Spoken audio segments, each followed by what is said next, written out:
हाँ जी बेटा, I continue with this sentence. She said to me, where has your mother gone. She inquired, या तो वो इंक्वायरी की है उन्होंने या फिर उन्होंने पूछा है. So we will put here she inquired और आस्क्ड मी वेयर. देखो यहाँ पर जो कंजंक्शन है मैंने बताया था कि इंटरोगेटिव सेंटेंसेस में अगर सेंटेंस WH फैमिली से स्टार्ट हो रहा है तो सेम वही वर्ड रहेगा, who, whose, whom, where, when, why. ठीक है, वेयर. अब मैंने आपको बताया था कि कोई भी सेंटेंस जो है ना इनडायरेक्ट स्पीच में इंटरोगेटिव नहीं रहता. It is to be changed into assertive sentence. तो असर्टिव सेंटेंस के लिए हम क्या करेंगे, इंटरोगेटिव सेंटेंस को असर्टिव सेंटेंस में चेंज करने के लिए हम सब्जेक्ट को हेल्पिंग वर्ब से पहले लेकर आएंगे. ओके, तो सब्जेक्ट क्या है यहाँ पर, यूअर मदर. ठीक है, तो यूअर मदर, यू क्या है, possessive case of you and you is second person. तो ये किसको देख के चेंज होएगा, मैंने कल बताया था वो रिपोर्टिंग वर्ब के ऑब्जेक्ट को देख के चेंज होएगा. तो यूअर का क्या आ जाएगा, माई. क्या जाएगा, वेयर माई मदर. मदर तो मदर ही रहेगी, थर्ड पर्सन है, वेयर माई मदर. ठीक है, अब हमें देखना है कि हमारे पास हेल्पिंग वर्ब क्या थी. अब हमारे हेल्पिंग वर्ब भी तो लगानी है ना. सब्जेक्ट को हम पहले ले आए, वेयर माई मदर. हैज़ का क्या हो जाएगा, had. Had gone. Clear, full stop. इस टाइप से चेंज होंगे हमारे. क्लियर. और हमारे जो मेन जो है पेपर में वो आते हैं असर्टिव यानी affirmative, negative and imperative and question. Okay, interrogative. Clear. So ये 3 टाइप तो हमें सीखने बहुत ज़रूरी हैं. वो ये ऑप्टेटिव और एक्सक्लामेटरी वो कम आते हैं. ठीक है, 3 मेन तो ये मेन है, but these are very important. 5th sentence. The principal said to the peon, the principal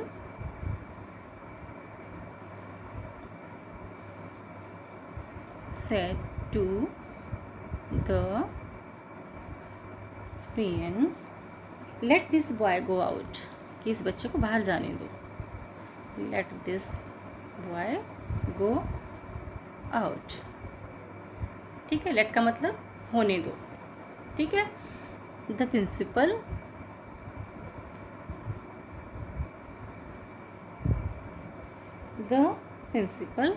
ordered the peon. Order किया है उनको, ordered the peon to. यहाँ पर वर्ब क्या है, to let that boy go out. कि just यहाँ पर हमने क्या किया, टू लगा दिया, जिसे हम किस में लगाते हैं, इम्पेरेटिव सेंटेंसेस में. To let the boy go out. Next sentence लेती हूँ मैं, 6th सेंटेंस. ठीक है, जो आपकी पोएम है रेन ऑन द रूफ, उससे सेंटेंस बनाते हैं. ठीक है, the poet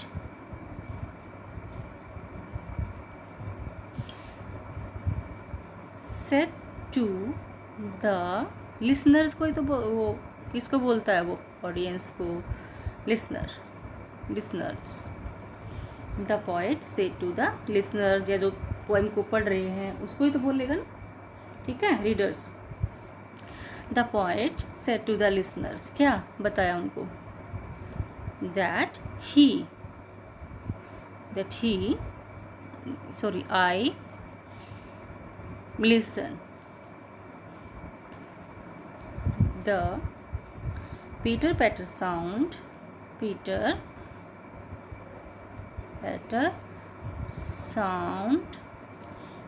on the roof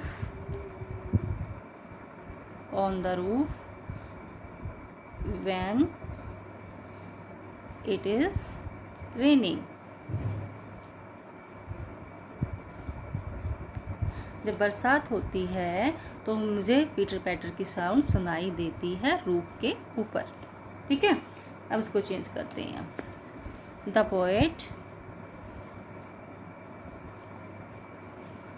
poet told, बताया है ना, told the listeners.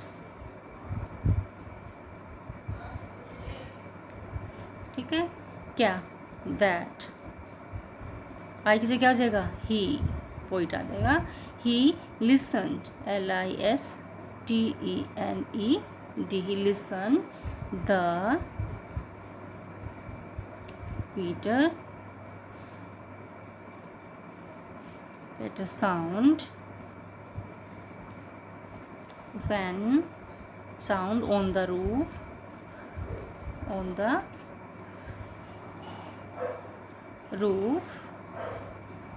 when it was raining.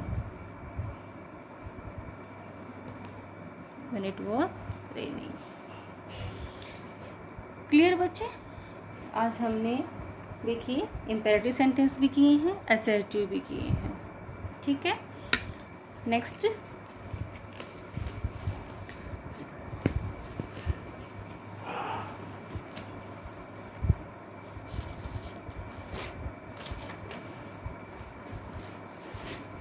we are doing some more sentences.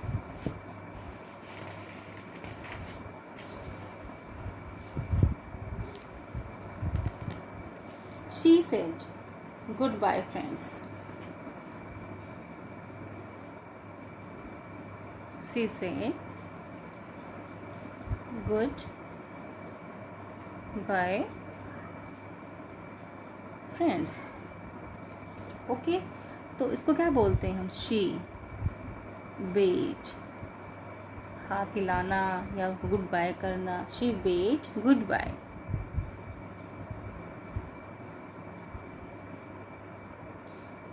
To her, कि अपने फ्रेंड्स को तो करेगी वो, हर फ्रेंड्स. हमें यहाँ पर सेंस देखनी पड़ती है विश वाले में और एक्सक्लेमेटरी सेंटेंसेस में. क्लियर? नेक्स्ट है our teacher said, our teacher said the earth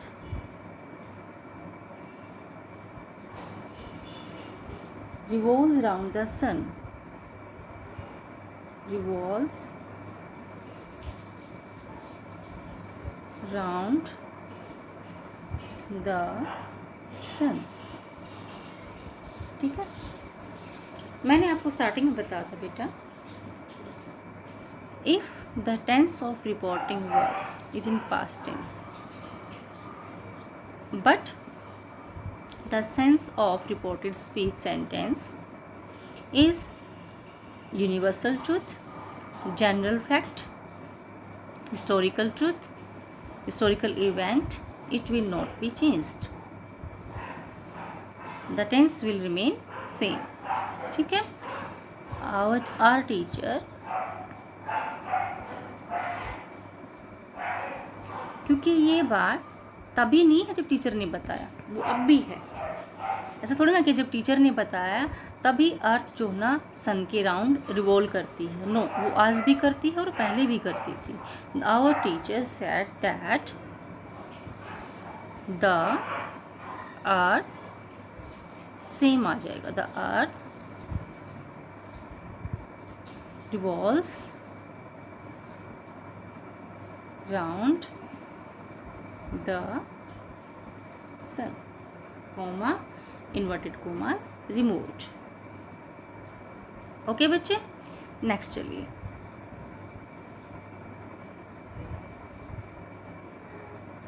he said to her, हम कोई और सेंटेंस लेते हैं, आपकी बुक से ही ले लेते हैं. चलिए, ठीक है. अब 10th क्लास का जो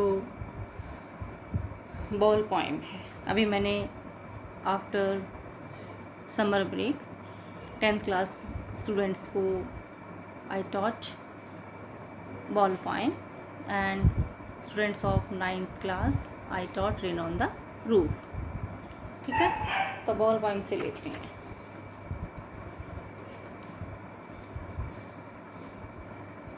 teacher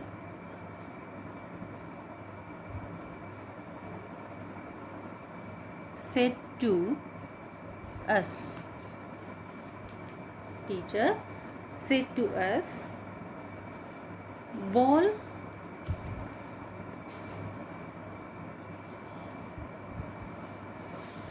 represents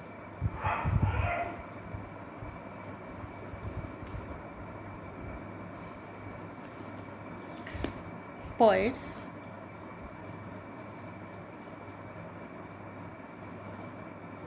childhood in the poem. ठीक है, तो टीचर ने हमें बताया कि बॉल जो है ना पोइम के अंदर वो क्या पोइट के चाइल्डहुड को रिप्रेजेंट करती है। तो देखिए, जो बॉल पोइम है उसकी जो थीम है, प्लॉट स्ट्रक्चर है, स्टोरी है, वो सेम रहेगी। It is ever last. ठीक है, चलिए, द टीचर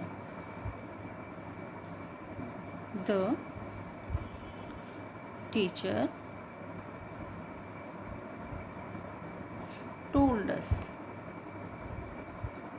वो सेम रहेगी। ये नहीं कि जब हम पोइम पढ़ रहे थे तभी बॉल चाइल्डहुड को रिप्रेजेंट्स कर रही थी। नो, वो अभी रिप्रेजेंट कर रही है। उसको हम 3 साल के बाद पढ़ेंगे तो भी बॉल पोइट के चाइल्डहुड को रिप्रेजेंट करेगी।